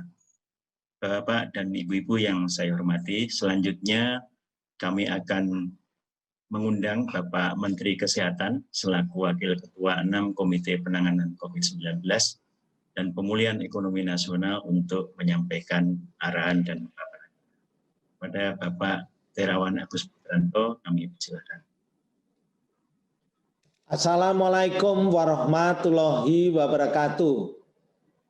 Salam sejahtera buat kita semua. Salam, Om Swastiastu, Namo Buddhaya, salam kebajikan. Yang terhormat Bapak Menteri Koordinator Pembangunan Manusia dan Kebudayaan, Mas Menteri Pendidikan dan Kebudayaan, Bapak Menteri Agama, dan Bapak Menteri Dalam Negeri, serta Kepala Badan Nasional Penanggulangan Bencana Pusat, sekaligus Ketua Satuan Tugas Penanganan COVID-19, para pejabat tinggi Pratama dan Madya Kementerian, dan para hadirin undangan yang berbahagia. Marilah kita panjatkan puji syukur kehadirat Tuhan Yang Maha Kuasa yang senantiasa melimpahkan rahmat pada kita sehingga kita dapat mengikuti pengumuman revisi surat keputusan bersama Menteri Pendidikan dan Kebudayaan, Menteri Agama, Menteri Kesehatan, dan Menteri Dalam Negeri tentang panduan penyelenggaraan pembelajaran pada tahun ajaran dan tahun akademik baru 2020-2021 di masa pandemi COVID-19. Bapak, Ibu, Saudara sekalian yang saya hormati. Pandemi COVID-19 yang melanda Indonesia sejak Maret 2020 mengakibatkan pemerintah mengambil berbagai langkah kebijakan untuk melindungi kesehatan dan keselamatan warga masyarakat, terlebih terhadap kelompok rentan termasuk anak usia sekolah. Salah satu kebijakan adalah pembelajaran dari rumah yang bertujuan untuk memastikan tetap terpenuhinya hak peserta didik untuk mendapatkan layanan pendidikan selama masa darurat COVID-19. Pembelajaran jarak jauh atau belajar dari rumah telah dilakukan hampir 1 tahun ini. dan sudah dilakukan kajian dan evaluasi. Ternyata banyak hal yang bisa dinilai ada berbagai kendala, seperti ada ancaman anak putus sekolah, meningkatnya risiko stres pada anak, terjadinya kekerasan pada anak, kesenjangan capaian belajar, dan learning loss yang tentu saja berpengaruh pada perkembangan anak. Terkait hal tersebut, dalam rangka meningkatkan upaya pemenuhan hak pendidikan bagi anak, maka penyelenggaraan pembelajaran melalui metode tatap muka pada semester genap 2020 yang akan datang tidak lagi berdasarkan pada zonasi penyebaran COVID-19, namun merupakan kebijakan dari pemerintah daerah setempat. Dalam hal ini, pemerintah daerah diharapkan dapat memberikan keputusan yang tepat dalam pemberian izin pembukaan kembali satuan pendidikan di wilayahnya dengan tetap mengedepankan aspek kesehatan dan keselamatan anak, guru, keluarga, dan masyarakat. Bapak, Ibu, Saudara yang saya hormati, Kementerian Kesehatan sepenuhnya akan mendukung kebijakan ini. Kami berkomitmen untuk meningkatkan peran puskesmas, melakukan pengawasan dan pembinaan pada satuan pendidikan dalam penerapan protokol kesehatan, di samping terus meningkatkan kesiapan fasilitas pelayanan kesehatan dan pencegahan serta pengendalian COVID-19. Sebelum mengakhiri, kami menghimbau untuk kita bersama-sama berupaya terus meningkatkan pendidikan, kesehatan, dan keselamatan bagi anak-anak kita sebagai generasi penerus bangsa menuju Indonesia maju. Penerapan protokol kesehatan seperti menggunakan masker, menjaga jarak aman, serta sering mencuci tangan merupakan adaptasi kebiasaan baru yang harus diterapkan dengan disiplin tinggi agar kita dapat tetap sehat dan selamat dalam melewati pandemi COVID-19 ini. Terima kasih. Wassalamualaikum warahmatullahi wabarakatuh. Om Santi Santi Santi Om. Terima kasih kepada Bapak Menteri Kesehatan yang telah memberikan arahan dan dukungannya. Bapak-bapak dan ibu-ibu yang saya hormati, kita telah mendengarkan semua arahan dari para pimpinan, para menteri, dan kepala BNPB. Selanjutnya kita akan masuk ke sesi tanya-jawab, dan untuk itu saya akan membacakan dua pertanyaan yang mirip. Pertama dari Mbak Rini Hairani dari RRI, dan juga pertanyaan dari Weni Harimulyati dari Sinar Harapan.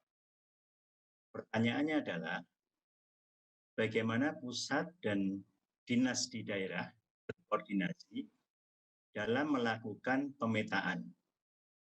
Pasalnya dalam temuan KPAI juga saat revisi SKB sebelumnya, banyak sekolah yang melanggar penerapan sarana protokol kesehatan. Kemudian pertanyaan berikutnya adalah, bagaimana mengoptimalkan peran dinas-dinas di daerah supaya implementasi kebijakan pendidikan di masa pandemi ini berjalan baik. Untuk pertanyaan tersebut, kami mohon Bapak Kepala BNPB untuk menjawab lebih dahulu, nanti oleh Bapak Menteri. Kami persilakan Bapak Doni Monardo. Terima kasih Bapak Moderator. Dari kami Satgas, saya pikir seluruh ketentuan yang sudah dibuat oleh SKB 4 Menteri, ini harus dipahami dulu oleh para pengambil kebijakan di daerah, mulai dari gubernur, bupati, wali kota, termasuk seluruh kepala dinas, dan juga penyelenggara pendidikan. Lantas, unsur-unsur yang mendukung, ada unsur keamanan di sini, ada Polri, ada TNI, ada Satpol PP, diharapkan bisa membackup. Artinya apa? Ketika masih terjadi pelanggaran terhadap protokol kesehatan, harus segera dilakukan langkah-langkah mulai pemberitahuan, peringatan, bahkan mungkin yang terakhirlah sanksi. Dan di sini perlu adanya suatu ketegasan dari semua pemangku kepentingan. Untuk mekanisme yang berhubungan dengan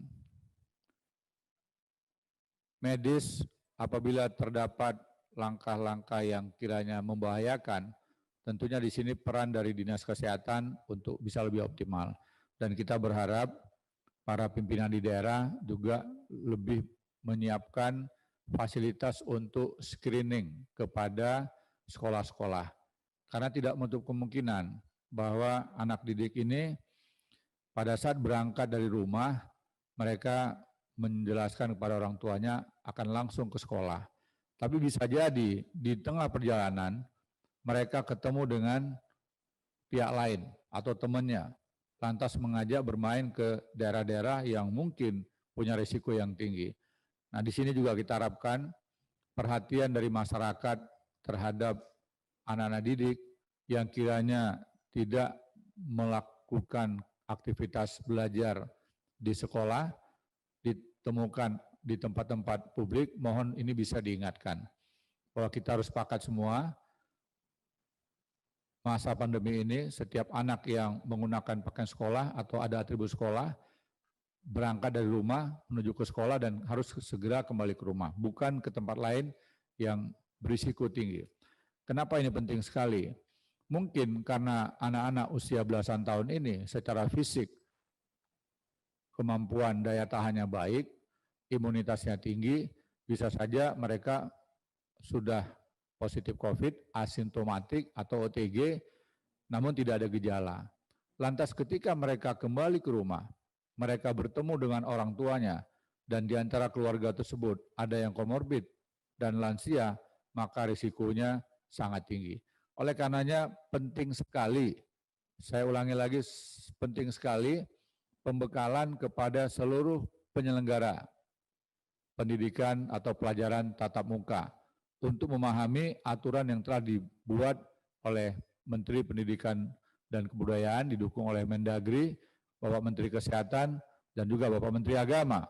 Apabila ini bisa dipatuhi, ditaati, dan dilaksanakan dengan sungguh-sungguh, maka kita bisa mengurangi risiko. Sekali lagi, kerjasama semua pihak sangat penting. Media juga kita harapkan bisa memberikan fungsi kontrol. Manakala terjadi penyimpangan atau ada hal-hal lain yang membahayakan keamanan, keselamatan, dan kesehatan para peserta didik, termasuk guru dan juga orang tua, maka kita perlu mengambil langkah-langkah yang untuk evaluasi, mungkin menutup dulu sementara sampai dengan kondisinya menjadi lebih baik kembali. Demikian yang dapat kami sampaikan. Terima kasih, kami kembalikan pada moderator. Terima kasih Bapak Kepala BNPB dan Ketua Satgas. Selanjutnya kami mempersilahkan Bapak Menteri Dalam Negeri untuk menjawab pertanyaan mengenai koordinasi pusat dan dinas dalam pemetaan serta optimalisasi peran dinas-dinas dalam implementasi. Tadi Pak Menteri Dalam Negeri sudah banyak menjelaskan tentang optimalisasi peran dinas ini, namun kami persilakan juga untuk merespon pertanyaan ini. Kami persilakan. Baik, terima kasih. Kami kira langsung saja. Tadi mekanisme yang biasa kita lakukan dalam rangka menyampaikan informasi kepada pemerintah daerah bisa dilaksanakan secara tertulis dalam bentuk surat edaran atau instruksi, kemudian juga melalui mekanisme langsung via video conference, Zoom, dan lain-lain. Untuk tahap yang awal, sesegera mungkin minggu depan, kami akan segera mengeluarkan surat edaran dengan apa yang sudah kami sampaikan tadi. Saker apa, SKPD apa, berbuat apa. Karena proteksi tidak hanya oleh Dinas Pendidikan di sekolah, tapi juga adalah memerlukan dukungan dari SKPD, Satuan Kerja Pemerintah Daerah, komponen-komponen daerah yang lainnya. Tadi Biro Hukum, Biro Humas, saya ulangi, Biro Humas, kemudian Diskom Info, Dinas Perhubungan, Dinas Kesehatan, untuk memperkuat Dinas Pendidikan. Dalam rangka proteksi bukan hanya di sekolah, tapi juga pada saat berangkat dan pergi, sosialisasi kepada anak-anak dan orang tua, dan lain-lain. Itu mekanismenya melalui SE. Kita akan sampaikan surat edaran.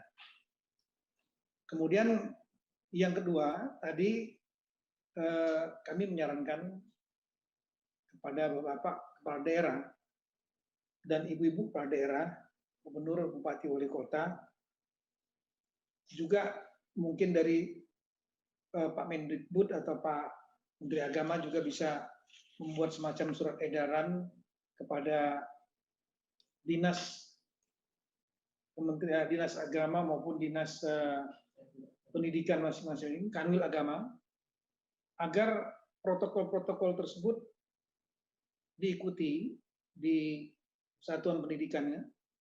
Dan kemudian yang paling utama sekali adalah jangan sampai terjadi adanya kerumunan, baik dalam kegiatan kurikuler maupun yang ekstrakurikuler. Tadi jangan sampai nanti dari anak-anak kita, mereka euforia, selama sekian lama mereka belajar di rumah, kemudian belajar langsung tatap muka, akhirnya mereka tadi membuat kegiatan-kegiatan olahraga, seni, acara-acara, dan itu kemudian jaga jaraknya tidak bisa dilakukan, dan itu bisa menjadi media. Dan itu juga tidak akan mengundang simpati publik. Ini kebijakan yang ditentangan ini perlu betul-betul dijaga, jangan sampai membuka ruang terjadinya kerumunan-kerumunan itu. Kemudian berikutnya lagi tadi mengenai masalah anggaran, kami sekali lagi atas nama rekan-rekan kepala daerah tadi ada mungkin hambatan di masalah kapasitas fiskal. Oleh karena itu kami menyarankan dari pusat, terutama Kemendikbud, kemudian Kementerian Kesehatan, ini dapat memberikan bantuan melalui mekanisme dana dekonsentrasi kepada gubernur selaku wakil pemerintah pusat di daerah, atau bisa langsung kepada bupati atau wali kota melalui mekanisme dana tugas pembantuan. Ini bisa langsung. Kami sarankan, nanti kami akan susun data daerahnya. Kami kira ada dua variabel yang kita gunakan. Yang pertama adalah dengan melihat kapasitas fiskalnya. Daerah yang diharapkan bisa dibantu adalah daerah yang kapasitas fiskalnya rendah karena sangat tergantung dari transfer pusat, sampai dengan daerah yang kapasitas fiskalnya sedang. Kalau yang kuat saya kira tidak usah. Jadi bukan tidak usah, maksudnya prioritas berikutnya. Tapi prioritas utama adalah kapasitasnya rendah, sedang. Dan daerah tersebut dari peta zonasi COVID Satgas masuk daerah merah atau oranye. Jadi katakanlah kalau daerah misalnya di daerah itu dia hijau, kemudian kapasitas rendah, kami kira, dan mereka melakukan tatap muka, itu prioritas nomor 2 untuk diberikan dana dekon melalui gubernur atau dana tugas perbantuan langsung kepada bupati atau wali kota. Tapi kalau di daerah itu daerahnya memang zonanya merah, oranye, dan kapasitasnya keuangannya rendah atau sedang, itu yang perlu diberikan bantuan. Baik tadi untuk satuan pendidikannya, melalui dinas pendidikannya, atau juga melalui perhubungan, mungkin dari Bapak Menhub kalau ada ruang fiskal, kemudian Bapak Menteri Kesehatan untuk memperkuat misalnya testing, kemudian karantina, tempat karantina, kemudian penguatan rumah sakit di daerah yang melakukan tatap muka, kapasitas fiskalnya rendah sedang, tapi daerahnya merah atau oranye. Nah, ini data yang nanti kami akan susun segera, dan setelah itu akan kami serahkan kepada Bapak Mendikbud, Bapak Menteri Kesehatan, Menteri Perhubungan juga kami akan sampaikan. Meskipun Bapak Menteri Perhubungan tidak masuk dalam SKB ini. Kami kira demikian. Terima kasih. Terima kasih Bapak Menteri Dalam Negeri atas penjelasannya. Selanjutnya kami persilahkan Bapak Menteri Kesehatan untuk memberikan jawaban, khususnya berkaitan dengan sekolah-sekolah yang melanggar protokol kesehatan. Kami persilahkan. Izin, ini permohonan maaf Pak Menteri Kesehatan, baru saja karena ada acara penting harus melantik dan diwakilkan ke kami. Terkait dengan pertanyaan dari Rini Haryani, RRI, sebenarnya kalau koordinasi, saya kira koordinasi yang paling mantap sudah ada di Satgas Penanganan COVID-19, mulai dari pusat dan daerah, di mana jajaran kita, Dinas Kesehatan, sudah ada di dalamnya. Jadi komunikasi pun itu dilakukan, saya kira 1 kali 24 jam, dan data-data yang digunakan di situ adalah data yang valid, yang saya kira peta wilayah sudah yang terdampak COVID adalah itu yang akan digunakan nanti dalam menentukan status ya, mulai dari status hijau, kuning, orange dan merah yang dalam SKB ini itu dipanggil sebagai patokan untuk melaksanakan pendidikan ya. Dalam penerapan pelanggaran protokol ya tentu koordinasi kami bersama dengan satuan pendidikan, dinas kesehatan yang ada di provinsi, kabupaten, kota itu dalam melakukan pengawasan itu secara terus-menerus. Ujung tombak kita di puskesmas, yang saya kira di dalam SKB juga ini, yang mempunyai tugas yang langsung mengawasi sekolah-sekolah yang ada sampai di kecamatan maupun di desa, dan tugas puskesmas ini yang nanti akan memonitor warga sekolah yang ada, termasuk mengawasi protokol-protokol kesehatan yang diselenggarakan di sekolah. Termasuk kalau ada warga sekolah yang sakit, ada tanda-tanda untuk COVID, itu secepatnya puskesmas melapor ke dinas, dan tentu koordinasi langsung dilakukan oleh Satgas bagaimana mengambil keputusan untuk sekolah yang melanggar protokol. Kemudian dalam mendukung kebijakan SKB 4 Menteri ini, Kementerian Kesehatan juga sudah melakukan berbagai upaya, yaitu yang antara lain menyusun panduan bagi petugas puskesmas dalam melakukan pengawasan dan pembinaan penerapan protokol kesehatan di satuan pendidikan pada masa pandemi COVID-19. Puskesmas kita ada 10.100 lebih. Ya. Kemudian membuat surat edaran melalui Direktur Jenderal Kesehatan Masyarakat kepada Dinas Kesehatan seluruh provinsi dan kabupaten kota untuk melakukan pengawasan dan pembinaan penerapan protokol kesehatan di tempat-tempat umum termasuk di satuan pendidikan. Kemudian untuk mengevaluasi lebih lanjut melalui Badan Litbangkes juga sudah melakukan survei pemetaan kesiapan puskesmas dalam melaksanakan pembinaan penerapan protokol kesehatan di satuan pendidikan sehingga lebih fokus intervensi apa yang akan kami lakukan. Kemudian bersama dengan Dinas Kesehatan Provinsi dan Kabupaten Kota terus-menerus melakukan sosialisasi yang masif ke puskesmas mengenai pengawasan dan pembinaan penerapan protokol kesehatan di satuan pendidikan. Saya kira untuk sementara itu yang dapat kami sampaikan terkait dengan pertanyaan yang dari RRI. Terima kasih.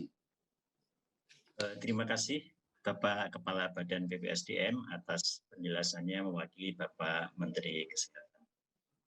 Bapak-bapak dan ibu-ibu yang saya hormati, selanjutnya saya akan bacakan pertanyaan nomor 2 dari Mbak Indri dari LKBN Antara.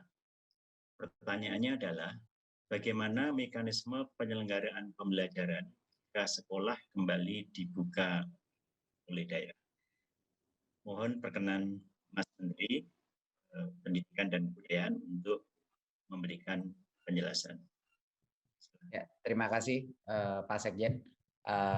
Pertama harus saya ingatkan dulu bahwa tadi memang kita tidak membahas detailnya mengenai perguruan tinggi, tetapi bisa saya umumkan bahwa perguruan tinggi juga akan ada perlakuan pembolehan sekolah tatap muka, tetapi protokol kesehatan dan daftar periksanya dan lain-lainnya itu akan ditetapkan selanjutnya dalam waktu yang dekat oleh Dirjen Pendidikan Tinggi, ya Dirjen Dikti kita. Jadi mohon bagi perguruan tinggi, aturan pelaksanaan tatap mukanya semester berikutnya ditunggu detailnya dari Dirjen Dikti. Tapi tetap akan juga diperlakukan pembolehan melakukan tatap muka. Jadi itu adalah untuk perguruan tinggi. Bagi teman-teman mahasiswa dan dosen guru, jangan cemas bahwa ini bukan hanya untuk sekolah dasar, tapi juga buat perguruan tinggi. Tetapi detail protokol kesehatannya dan daftar kesiapannya itu nanti akan diatur oleh Dirjen Dikti. Sekarang untuk sekolah dasar dan menengah, bagaimana mekanisme penyelenggaraan pembelajaran. Jadi yang pertama izinnya dulu. Izinnya dulu seperti yang kita bilang, kita ulang lagi ada 3 pihak. Satu adalah Pemda ya dan kepala dinas tentunya.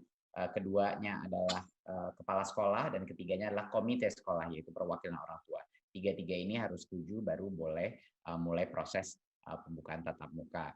Yang kedua adalah nanti daftar periksa atau checklistnya, yang tadi 6 butir yang sudah saya sebutkan sebelumnya. Dan tentunya pada saat masuk sekolah, bagaimana penyelenggaraannya, pemerintah daerah itu bisa melaksanakannya, tergantung dia bisa melakukan secara serentak kalau dia merasa daerahnya sudah cukup aman. Dia bisa melakukannya secara bertahap, ada kecamatan atau desa yang menurut dia lebih aman, mulai dengan itu dulu, itu adalah kewenangannya pemerintah daerah. Dan yang terakhir adalah tahap yang terpenting adalah pada saat mulai melakukan tatap muka, protokol kesehatan itu adalah harga mati. Ya, harus dilakukan protokol kesehatan. Tidak boleh sekolah seperti normal, harus cuma setengah kapasitas daripada murid yang boleh masuk di satu saat, sehingga harus melakukan shifting atau rotasi kelas. Semua harus pakai masker, ada standar-standar jaga jarak 1,5 meter antara masing-masing murid, dan sama sekali seperti yang dibilang Pak Tito tadi, sama sekali tidak ada aktivitas-aktivitas yang bukan belajar di kelas. Tidak boleh ada kantin yang buka, tidak boleh ada ekskul yang dilaksanakan di saat itu. Jadinya ini adalah bukan normal, ini adalah new normal yang sangat berbeda dari sekolah sebelumnya. Ini mohon ditekankan kali-kali saya ulang ini agar ditekankan agar jelas. Saya rasa sekian yang bisa saya bilang, Pak Sekjen. Saya kembali. Terima kasih Mas Menteri. Selanjutnya untuk penyelenggaraan pembelajaran di madrasah, kami persilahkan Bapak Menteri Agama untuk memberikan. Terima kasih. Pada prinsipnya sama saja. Yang utamanya tentu saja protokol kesehatan tetap ditegakkan. Nah, karena menyesuaikan dengan protokol kesehatan, berarti ada sedikit-sedikit penyesuaian, misalnya jumlah orang dalam kelas, kemudian mesti tetap memakai masker dan lain sebagainya. Jadi menurut saya itu pada dasarnya sama saja sebagaimana yang telah dijelaskan tadi. Saya hanya menggarisbawahi bahwa peran orang tua sangat signifikan. Orang tua betul-betul memesankan kepada anaknya, berangkat dari rumah sampai ke sekolah, sampai di sekolah, pulang dari sekolah juga langsung pulang ke rumah. Jangan singgah-singgah di jalan di mana-mana.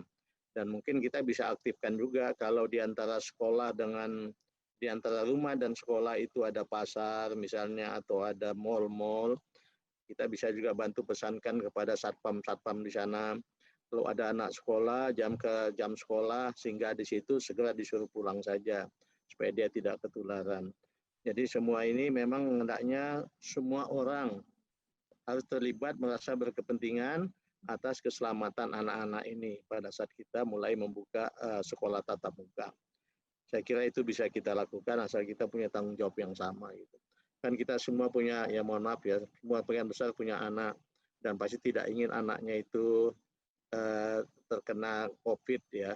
Jadi dia juga harus peduli meskipun bukan anaknya, anak lain pun dia harus peduli. Kalau dia, saya katakan tadi, kalau dia satpam di mall misalnya atau petugas keamanan di pasar, begitu lihat anak-anak pulang sekolah sehingga segera disuruh pulang begitu.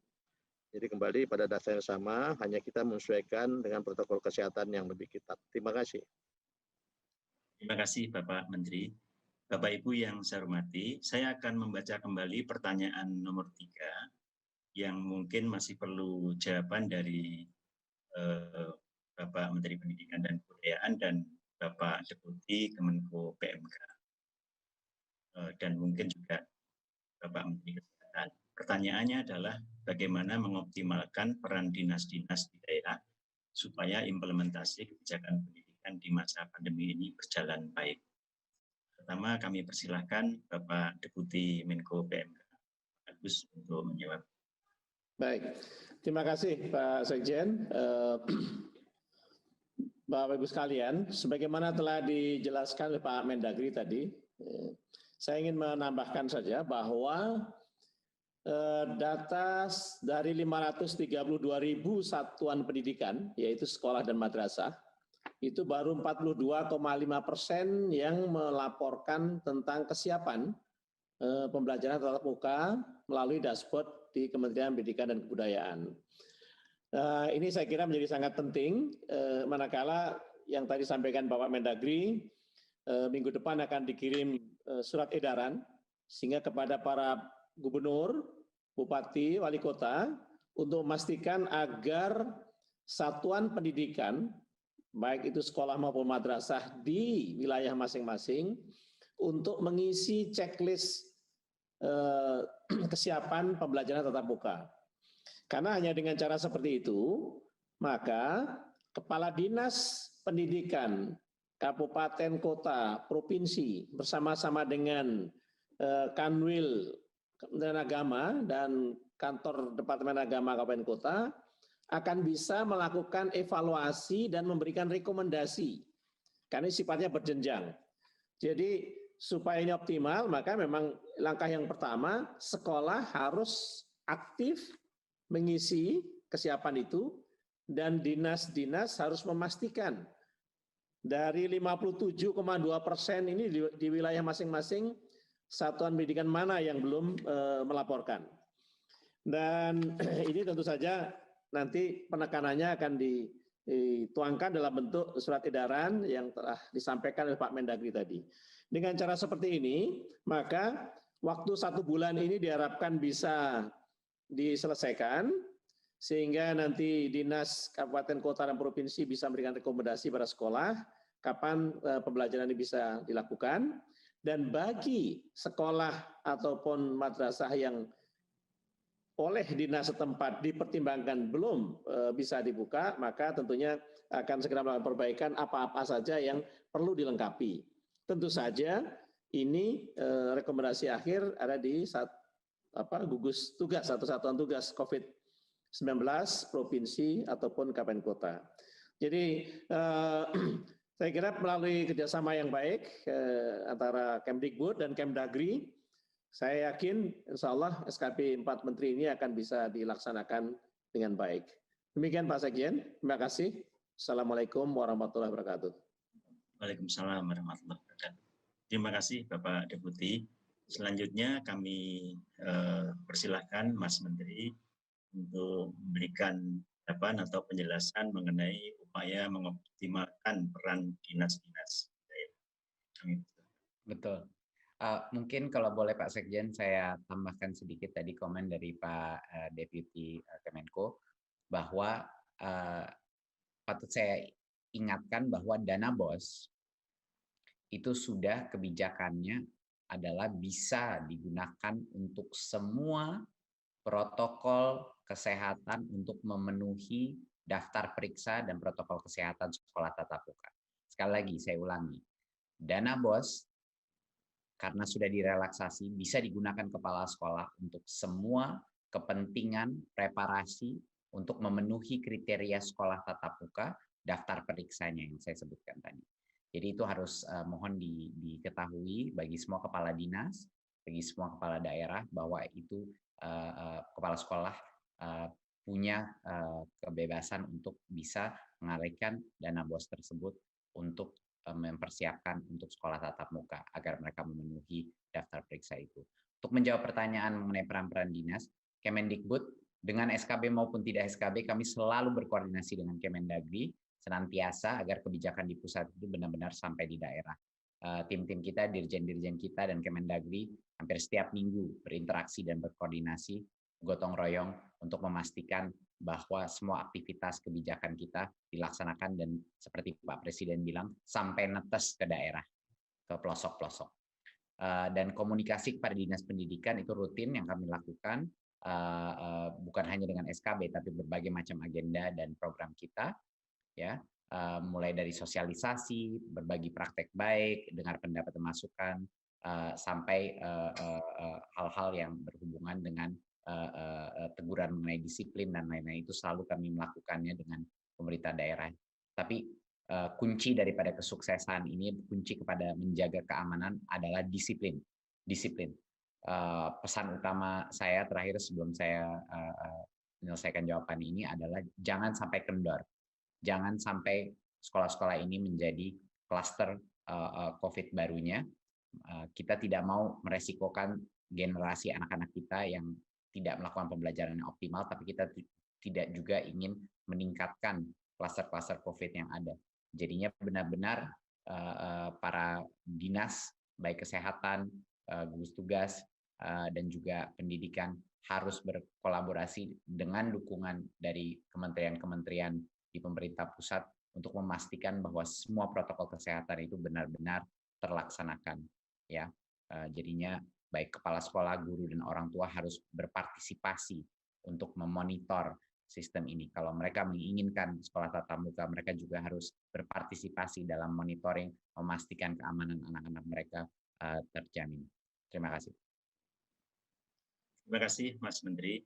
Selanjutnya dari Bapak Menteri Kesehatan atau yang mewakili Bapak Kepala Badan, mohon bisa memberikan penjelasan atau tambahan penjelasan mengenai upaya optimalisasi peran dinas-dinas di daerah untuk pelaksanaan. Baik, terima kasih Pak Sekjen. Saya kira untuk mengoptimalkan peran dinas kesehatan di daerah, prinsipnya Kementerian Kesehatan tentu berkomitmen kuat sekali di dalam mendukung kebijakan pembelajaran tatap muka ini dengan melakukan penguatan kesiapan layanan kesehatan, termasuk bagaimana kami memfasilitasi dinas kesehatan provinsi dan kabupaten kota dalam memperkuat puskesmas, karena ujung tombaknya itu yang melakukan pengawasan langsung itu puskesmas, sehingga itu harus kita perkuat puskesmas. Kemudian sistem informasi yang terus dilakukan dengan daerah melalui pusat, saya kira koordinasi yang paling kuat di daerah itu ada di kepala daerah dan baik di provinsi maupun di kabupaten kota untuk melakukan koordinasi antar dinas yang ada, baik dinas kesehatan maupun dinas pendidikan dan dinas lainnya. Tentu informasi-informasi yang paling penting adalah informasi yang tentu yang berbasis real time yang dilakukan melalui pengawasan dan evaluasi yang dilakukan oleh puskesmas berjenjang sampai ke dinas kesehatan. Nanti dinas kesehatan akan terus melaporkan ke pusat dan mungkin melalui gugus tugas untuk mengambil keputusan apakah misalnya ada yang positif satu warga sekolah, bagaimana melakukan cara cepat tracer, tentu keterlibatan juga guru, orang tua itu kalau ada yang positif tentu sangat penting sekali segera dilakukan tracing sehingga akan mengambil keputusan bagaimana untuk kelanjutannya sekolahnya, apakah masih tatap muka dan seterusnya. Saya kira yang paling penting sinergitas antara institusi dan lembaga yang ada di daerah, provinsi maupun kabupaten kota yang harus dikuatkan untuk melakukan terus sosialisasi daripada SKB 4 Menteri ini. Saya kira demikian sementara Pak Sekjen, terima kasih. Terima kasih Bapak Kepala Badan. Bapak-bapak dan ibu-ibu yang saya hormati, kita telah menyelesaikan baik sesi penjelasan dan arahan dari Bapak-bapak Menteri dan Kepala BNPB maupun sesi tanya jawab, dan semua pertanyaan telah mendapatkan penjelasan dengan sangat baik dan sangat lengkap. Kami menyampaikan penghargaan dan terima kasih kepada Bapak Kepala BNPB, Mas Menteri, Bapak Menteri Dalam Negeri, Bapak Menteri Agama, Bapak Menteri Kesehatan, dan juga Bapak Deputi Menteri Koordinator PMK yang telah berkenan memberikan arahan dan menjawab semua pertanyaan. Dan dengan demikian, acara penjelasan dan arahan mengenai surat keputusan bersama 4 Menteri telah selesai dilaksanakan. Kami menyampaikan terima kasih kepada Bapak Ibu atas perhatiannya dan juga kami minta maaf apabila ada hal yang kurang berkenan dalam membawakan acara. Demikian dengan mengucapkan alhamdulillahirabbil alamin, kita tutup. Wassalamualaikum warahmatullahi wabarakatuh.